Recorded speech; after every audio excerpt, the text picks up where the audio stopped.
আচ্ছা শোনো, এবার যেটা বলছি তাহলে আমি ধাপে ধাপে কি বললাম, আমি যে কথাগুলো সব মনে আছে তো? সব বলছি, কিন্তু সবগুলো মাথায় রাখতে হবে। আমি ধাপে ধাপে বলেছি যে এই বর্ষাকালে যে রোগের প্রাদুর্ভাব ঘটছে সেই রোগের নাম কি? ডেঙ্গু রোগ। আর ডেঙ্গু কি কামড় দিলে ডেঙ্গু হয়? মশা। মশা আবার বড় 3 প্রকার, তার মধ্যে এডিস মশা। যে মশাটা এডিস নাম, সেই মশা কামড়ালে ডেঙ্গু হয়। আর সেই মশাটা কিন্তু চেনার একটা উপায় আছে, জানো?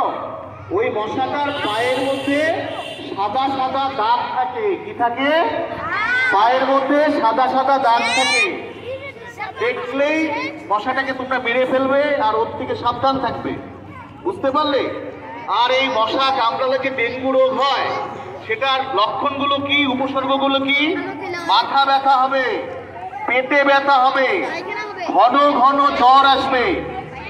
আর যখনই এই সকল লক্ষণ দেখা দেবে তোমরা অবশ্যই তোমার বাড়ির গুরুজন ব্যক্তিদেরকে, বাবা মা সকলকে জানাবে।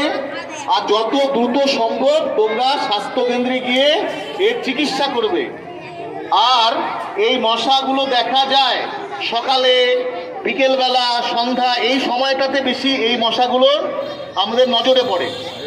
আর এই সময় কোনো বাড়ির সামনে কোনো বালতিতে, পুরনো বালতিতে যদি জল জমে থাকে, সপ্তাহে 2 দিন 3 দিন সেটাকে পরিষ্কার করতে হবে, নোংরা পরিষ্কার করতে হবে। জল জমিয়ে রাখা যাবে না, জল জমা জলে এই মশার সৃষ্টি হয়। আর এই সময়কালে যতটা সম্ভব গা ঢাকা পোশাক পরবে। আর রাতের বেলা কি টাঙিয়ে শুতে হবে? মশারি। বোঝা গেল?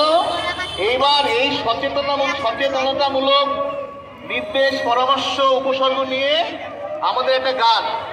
বোঝা গেল?